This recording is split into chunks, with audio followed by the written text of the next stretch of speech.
No morning's complete without a cup of coffee. And that's what it's all about for me. Not professional, don't do this for a living. And any like little firearm or car restoration project is 100% a hobby. And I am not advising to anyone to listen to what I'm doing or do my way. But I just think it's kind of neat to share.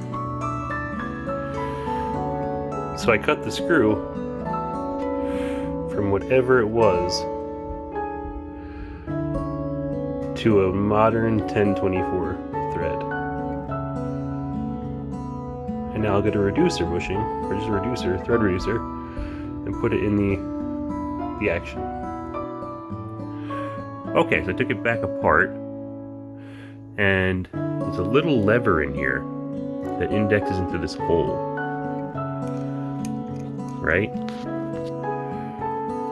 And then it comes in contact with the lever in this little slot right there. So what it looks like with the slot and the screw here is that it's supposed to be able to move.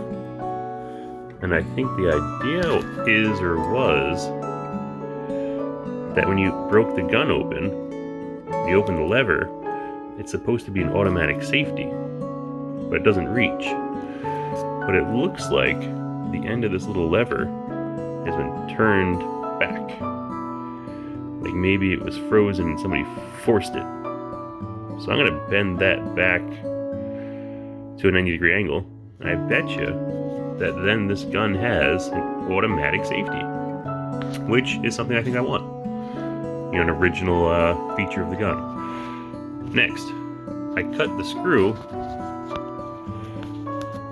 to 1024, so now it's got nice new threads on it. And then I bought a 1024 threaded insert, which I got a thin-walled one, so I didn't make too big of a hole. I'm going to install this guy in the hole right here. And then if I have to, dress it down a little bit, and then it should fix the slipping out lever problem, or the stripped hole. So ideally, at the end of today, the gun will have a new tapped hole with a thread insert holding the screw in that holds the lever on, and I'm going to see about maybe cleaning up the movement on the safety so it's a little bit easier to move it, and getting the automatic safety working. Also, it seems like the safety is really difficult to engage and disengage, so I'm going to reduce the tension on that spring a little bit, because it's a little easier to switch it from dangerous to safe. I'm okay with that, but I don't want it to be able to go the other way. Okay, now when you turn the lever, it moves this lever and it puts the gun on safe. Okay, our hole is drilled. Now we're going to tap it for the thread reducer. Okay, the hole has been tapped. You put the thread reducer in with a little bit of red thread locker. Okay, thread insert is in. I'm going to dress it down now with the Dremel tool. Okay, it's installed. I dressed it down. Looks pretty good, especially for something that's hidden under the lever. I'll probably touch that up with some cold blue and just leave it as is now. I also have a little bit proud on the bottom because I don't see any point in shortening it. As long as it doesn't touch or block anything, I don't think it will. So I'm going to put it back together and then test it with the little piece of linkage for the safety automatic turn on mechanism. Okay, so now it's in with the screw, and the piece of linkage that turns the safety on automatically is in. I installed it the first time and I turned the lever and it just instantly bent it again, so it is a little bit on the weak side. Like maybe I should add something like up here just to hold it against the top of the little area here. But for now, it is what it is. I put a stainless steel washer behind it to increase the size of the bearing area so it doesn't bind up on the little screw. And then when you turn the little handle, it puts the safety on. which is, I think, a nice feature. So, it's pretty neat. So now this should be done now. I'm going to put it back together. Alright, so this little lug thing here fits loose.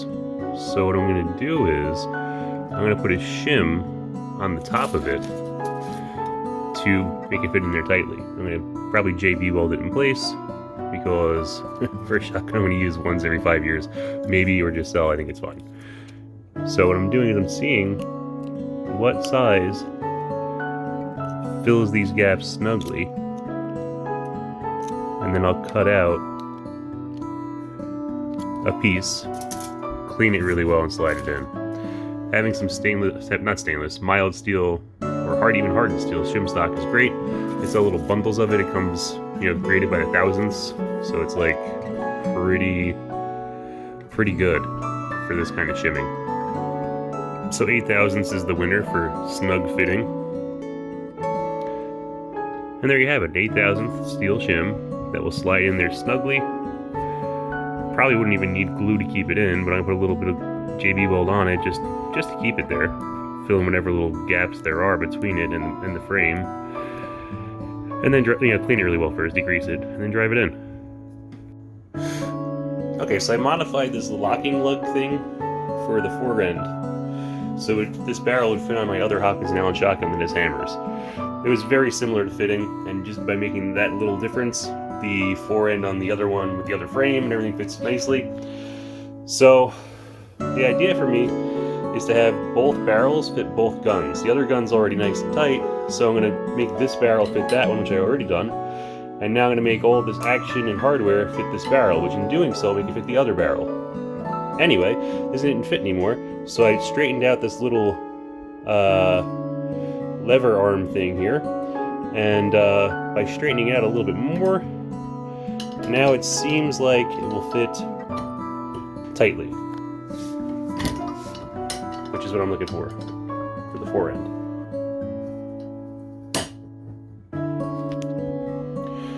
Alright, and that wraps up today's episode of Restore the Antique Hopkins & Allen Shotgun. The forend now fits tightly. The lever is now on and screwed in. The automatic safety works well as well. So when you